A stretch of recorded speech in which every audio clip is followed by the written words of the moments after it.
अस्सलाम वालेकुम नादरीन, आप यूट्यूब चैनल देख रहे हैं। मैं इमरान खान हूँ। स्पीकर खैबर पख्तूनख्वा असम्बली बाबर सलीम सवाती साहब ने बहुत इंपॉर्टेंट स्टेटमेंट दी है, क्योंकि सिक्योरिटी कमेटी ने बुलाया था कोर कमांडर को ख़त लिख कर कि वो आएँ और आकर ब्रीफिंग दें सिक्योरिटी के मामला पे। अब वो बता रहे हैं कि उसकी वजह क्या। उन्होंने कहा सिक्योरिटी कमेटी ने फैसला किया है कि कोर कमांडर से ब्रीफिंग ली जाए। हम आइन की किताब के तहत काम करते हैं। हम किसी ऐसे इदारे से ताल्लुक़ नहीं रखते जो आइन की किताब के ऊपर खड़ा है, कोर कमांडर हो या कोई भी। हम उससे इन कैमरा ब्रीफिंग ले सकते हैं। रूल्स के तहत हम किसी को भी ब्रीफिंग के लिए कह सकते हैं, कोर कमांडर को भी कह सकते हैं। ईस्ट इंडिया कंपनी नहीं है, यहाँ आईने पाकिस्तान है। कोर कमांडर मुनासिब समझेंगे तो अपने इदारे से राय ले लेंगे। हम ये समझते हैं कि उन्हें आना चाहिए और ब्रीफ करना चाहिए। तो उन्होंने कहा जी, जो हमने ख़त लिखा है कोर कमांडर को, वो आइन के मुताबिक लिखा है, गलत नहीं लिखा। हम कतई किसी ऐसे इदारे से ताल्लुक़ नहीं रखते जो आइन के ऊपर ही खड़ा हो जाए, चढ़ जाए। और मुल्क में मार्शल लॉ नहीं है तो आइन के मुताबिक ही चीज़ें चलेगी। हमारे सूबे में 25 साल से ऑपरेशन जारी है, 2001 से। सूबे में 5 डिवीज़न फौज है, दलेर किस्म के जर्नैल उनको लीड कर रहे हैं। फिर 25 साल से हम नाकाम क्यों हैं? इस नाकामी की वजूहात की बिना पर कोर कमांडर को ब्रीफिंग के लिए बुलवाया। ये पाकिस्तान की फोर्स है, बैरून मुल्क से नहीं आई हुई। ये नहीं मैं लुबे लुबा को बता रहा हूँ। इस तरह उन्होंने कहा कि जनाब कामयाबी तो मिली नहीं अभी तक, आगे आपको मिलेगी, उसके ऊपर आके बात करें, और पीछे क्यों नहीं मिली उसके बारे में हमें ब्रीफिंग दें ताकि आगे बढ़े और जो हम कहते हैं वो भी सुने। तो ये एक बड़ा बोल्ड स्टेप है जो स्पीकर ने लिया। देखते हैं इसके ऊपर रद्द-ए-अमल क्या आता है, क्योंकि DGI SPR ही नॉर्मली ऐसी चीज़ों का जवाब देते हैं। एक और इम्पॉर्टेंट खबर है, वो तहरीक तहफ़्फ़ुज़ आईन पाकिस्तान की तरफ है। तहरीक तहफ़्फ़ुज़ आईन पाकिस्तान का इजलास होता है और वो एक बड़ा अहम मुतालबा कर देते हैं हुकूमत से। तहरीक तहफ़्फ़ुज़ आईन पाकिस्तान ने खित्ते में बिगड़ती हुई सूरत हाल, ख़ुसूसन मशरिक़ वस्ता में बहरानी कैफियत पर पार्लिमान के जॉइंट सेशन का मुतालबा कर दिया। देखिए, यहाँ पे पार्लिमान फैसले नहीं कर रही, यहाँ पे हुकूमत फैसले नहीं कर रही, यहाँ पे अवाम के मुंतखब नुमाइंदे ना फैसले कर रहे हैं, ना वो इन फैसलों का बोझ उठा सकते हैं। फैसले फील्ड मार्शल आसिम मुनीर साहब कर रहे हैं, और वो फैसले अपनी मनमानी से कर रहे हैं, अपनी मर्जी से कर रहे हैं। और जो फैसले वो कर रहे हैं उसके जरिए से वो आलमी सतह पे अपने आप को रेलिवेंट कर रहे हैं, अपनी जाती रेलिवेंसी को वो बढ़ा रहे हैं। तो उनके फैसलों का बोझ तो आएगा सियासी क़यादत के ऊपर, लेकिन वो उठाएंगे नहीं, और पार्लिमान के अंदर डिस्कशन हो नहीं रही।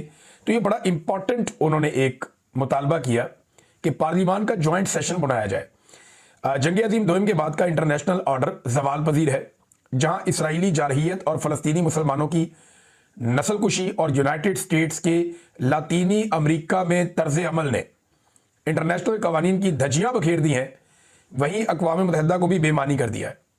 ऐसे में हुकूमत खारजा पॉलिसी और उभरती हुई बहरानी कैफियत पर पार्लिमान का फौरी जॉइंट सेशन बुलाए और इज्तिमाई शऊर और दानिश के जरिए से एक कौमी पॉलिसी मुरतब दी जाए। हमसाया बरादर इस्लामी मुल्क ईरान के खिलाफ भी साम्राज्य और इस्तेमारी कुव्वतें घेरा तंग कर रही हैं, और मगरबी मीडिया के तवस्सुत से एक ऐसा माहौल बनाया जा रहा है जिसको बुनियाद बनाकर हमसाया इस्लामी मुल्क ईरान की खुद मुख्तारी पर ज़रब लगाई जा सकती है। पाकिस्तानी अवाम में तशवीश है, और तहरीक तहफ़्फ़ुज़ आईन पाकिस्तान तजवीज़ करती है कि हुकूमत इस सारी की सारी जो बहरानी कैफियत है, संजीदगी से इसके ऊपर खित्ते के असरात और पाकिस्तान के ऊपर जो इसके असरात होंगे, एक इजलास पाकिस्तान बुलाए और हमसाया ममालिक का इजलास भी बुलाए, ताकि एक मुश्तरका लाएअमल भी तरतीब दिया जा सके। तो अब तो इन्होंने कहा जॉइंट सेशन पार्लिमान का होना चाहिए।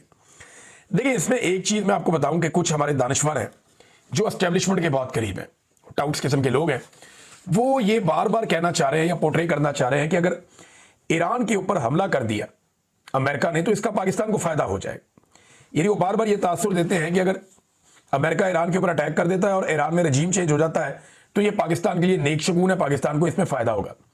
मेरे ख्याल में ये बेवकूफ़ लोग हैं, इन्हें आइडिया नहीं है। लेकिन जंगें जो है ना, वो जर्नैलों को सूट करती हैं, फौजों को सूट करती हैं, या कुछ हुक्मरान हैं उनको सूट करती हैं, सौदा बेचने के लिए मिल जाता है उनको इलेक्शंस में। अवाम को कभी भी जंग सूट नहीं करती। अवाम को, गरीब मुल्कों को जंग हमेशा नुकसान पहुंचाती है। देखिए, इन्हीं ख्वाहिशात के साथ हम अमेरिका को घेर घार के ले आए थे पहले, और अरब ममालिक को घेर कर ले आए थे अफगानिस्तान में। हमने पहले यहाँ पे एक जहाद लड़ा, फिर हमने दहशतगर्दी के खिलाफ एक जंग लड़ी, और इस चक्कर में हमने पाकिस्तान का सत्यानाश कर दिया। हमने 1 लाख के करीब लाशें उठा ली। बलूचिस्तान में हमने कोई 10,000 लाशें उठा ली। क्लाशनकोफ कल्चर पाकिस्तान में आ गया। खौफनाक किस्म की मंशियात पाकिस्तान में आ गई, पाकिस्तान में एक अजीबोगरीब किस्म की लाकानूनियत आ गई, और ये सारा कुछ हमारे जर्नैलों की पॉलिसियों की वजह से हुआ। वो जो जर्नैल थे उनके बच्चों की शुगर मिले आज, उनके पास पैसा ही पैसा है, वो आज भी इक़्तिदार में, मौजों में है, जो उन जंगों के दौरान इस्तेमाल हुए। जर्नैलों की तो मौजें लग गई, उनके बच्चों की भी, लेकिन कौम वो आज भी अपना खून बहा रही है। फौजी जवान वो आज भी अपना खून बहा रहे हैं। देखिए, उन जर्नैलों के बच्चे अरब खरबपति हैं। जो फौजी जवान शहीद हो गए उनका कौन पूछेगा? उनके बच्चे तो रुल गए। कितना संभाल सकती है रियासत उन्हें? एक हद से ज्यादा आगे तो नहीं जा सकती, लेकिन जर्नैलों की तो वो कई कई नस्लों का पैसा वो लोग छोड़कर गए हैं, और हमने ये देखा है। तो जंगें जर्नैलों को फायदे देती हैं, बड़े बड़े ताकतवर लोगों को फायदे देती हैं, आम आदमी को नहीं देती। जब भी आपके हमसाये में जंग आएगी, आपके ऊपर उसके असरात आएंगे। ईरान में जंग आएगी, चंद लोगों को फायदा होगा, इंटरनेशनली आपकी रेलिवेंसी बढ़ जाएगी, कुछ डॉलर वॉलर आ जाएंगे, कुछ लोगों ने फिर माल बना लेना है, कुछ अड्डे वड्डे को लेन देन को, ये चीजें चलेंगी। लेकिन अल्टीमेटली अगर खित्ते के अंदर आपका एक हमसाया मुल्क और डिस्टेबलाइज हो जाता है, तो याद रखिएगा ईरान के बाद बारी पाकिस्तान की है। ईरान के ऊपर तो ये प्रॉब्लम है ना, इसका मिसाइल का जो एक निजाम है वो इजराइल तक जाता है, जाके वहां पे अटैक कर सकता है, यूरोप तक जाता है या अमेरिकन अड्डों तक जाता है। तो पाकिस्तान के ऊपर प्रॉब्लम यह है कि पाकिस्तान के पास एटम बम है, तो पाकिस्तान को भी टैकल करना है, बारी बारी सबकी बारी। ये बात आज से नहीं, गुज़िश्ता कई दहाइयों से हो रही है कि जब भी कभी ईरान की बारी आएगी तो उसके बाद पाकिस्तान की बारी आएगी। आप चाहे जो मर्जी करें, जैसे मर्जी सोचे, जो हकायक जानने वाले लोग हैं, जो तजिया करते हैं, वो ये बात कहते रहते हैं। तो ईरान में अगर सिचुएशन डिस्टेबल हो जाएगी तो पाकिस्तान पे उसका असर पड़ेगा, और जो इसराइल का या जो दीगर फोर्सेज हैं उनका एक असर रसूख पाकिस्तान के बॉर्डर्स तक आ जाएगा। ये तजियाकार कह रहे हैं। अब इससे बचना कैसे है? ईरान के अंदर हालात बेहतर रहने चाहिए। ईरान ने एक वार्निंग भी दी है।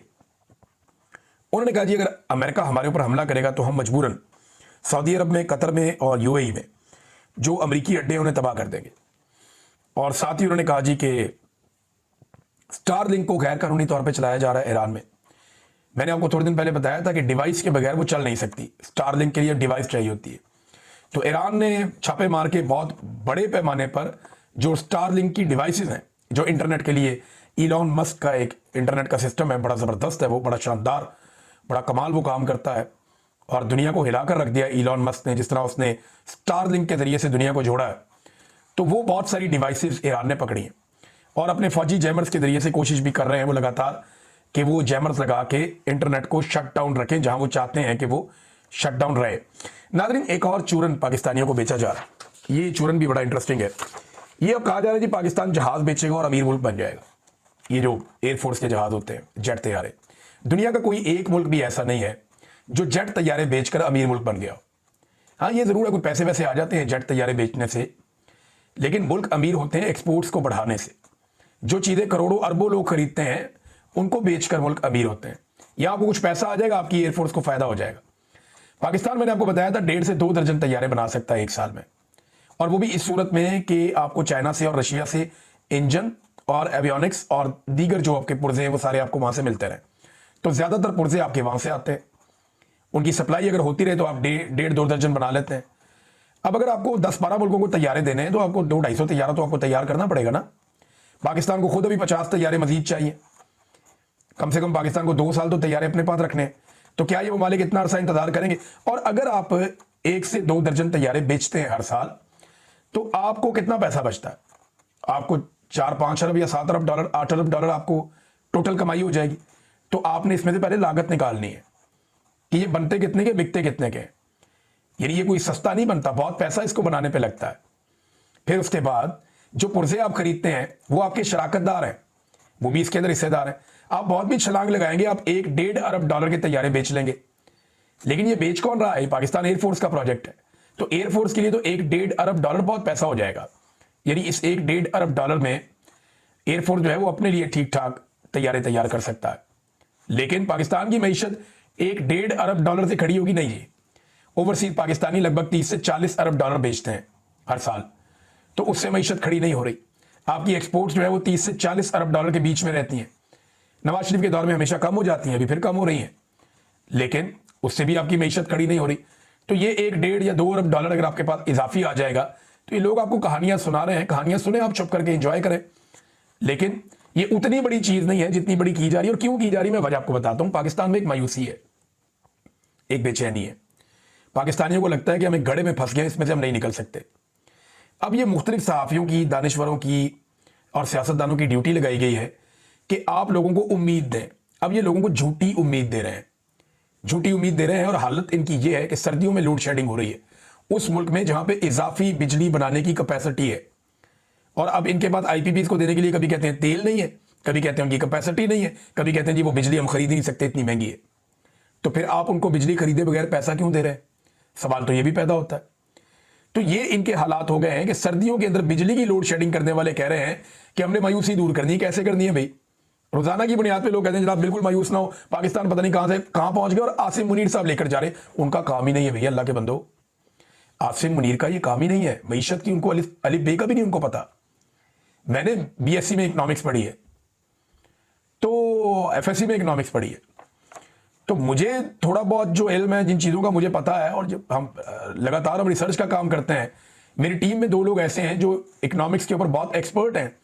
हम कई लोगों से बात करने के बाद किसी छोटे मोटे ओपिनियन पे पहुंचते हैं। हमारा कोई क्लेम नहीं है, तो एक ऐसा आदमी जिसका इसमें काम ही कोई नहीं है, वो कैसे पाकिस्तान की इकोनॉमी को ठीक कर सकता है? बिला वजह ना वो कहते हैं हाथी के पाँव में सबके पाँव, सारे लगे हुए दिन रात जूते पॉलिश करने, लगे हुए दिन रात जूते पॉलिश करने, और वो चाहते हैं कि बाकी पाकिस्तान भी ये करे। तो पाकिस्तानी तो अब ये नहीं करते जो दिखाई दे रहा है। नादरीन, आज भी अडियाला में मुलाकात ना करवाने का दिन है।